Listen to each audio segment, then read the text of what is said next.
Jeremy here with Sylvan. We'll be installing our folding stock adapter on this AR.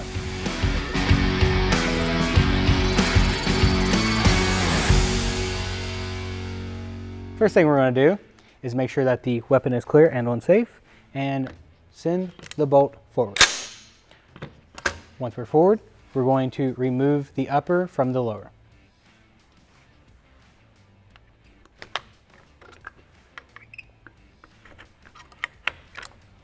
Once it's removed, all that can slide off.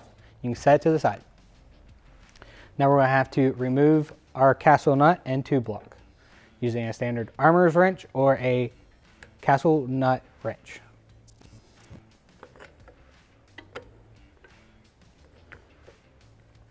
Once you got that backed off, make sure you do not lose your spring for your rear detent.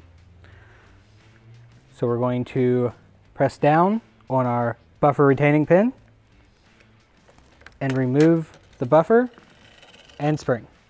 You can set that to the side. Now you can press down on that pin again and start rotating your assembly off. Make sure to keep your finger over the pin so you do not lose it. Once you can remove the pin and spring, go ahead and set that to the side and rotate this off the rest of the way.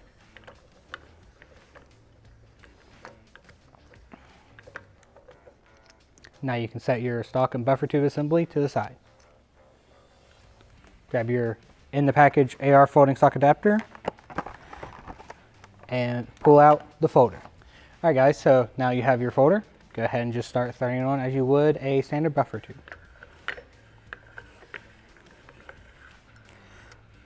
Once you get it started on and you are getting close to the point where you will not be able to install your buffer pin, go ahead and put that back in.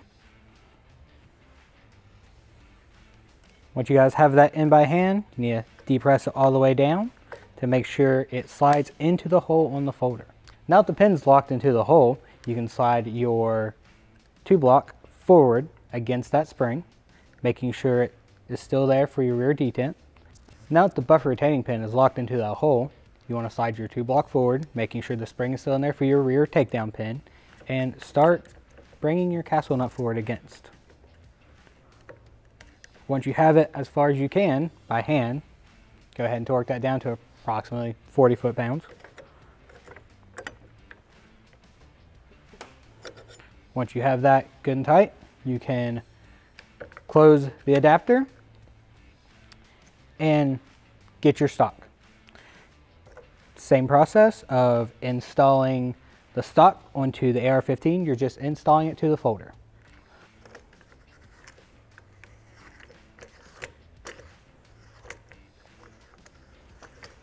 Alright guys, now here's the trick. You want to make sure you don't install it too far forward and be against that pin. It will break off if you do.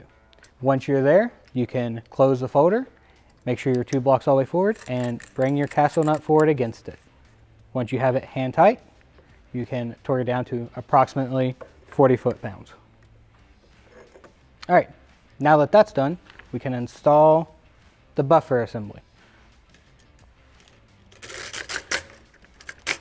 With that in, I would like to point out that if you have your buffer tube too far against this pin here, it will cause it to be forward and will cause damage to the folder.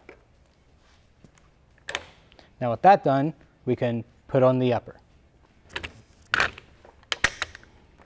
With the upper installed, we simply open the folder back up, press the latch release, and slide out the bolt carrier group. The bolt carrier group out.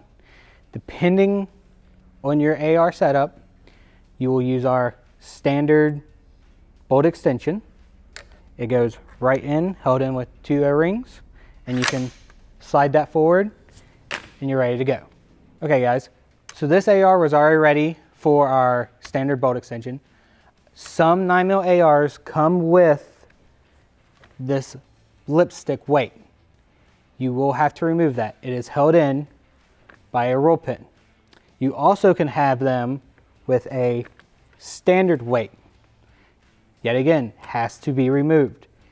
Some 9mm bolt carrier groups require our smaller diameter bolt extension, which you can get on our website. If you have any questions at all, require any of these extra parts, just let us know at sylvanarms.com or a dealer near you.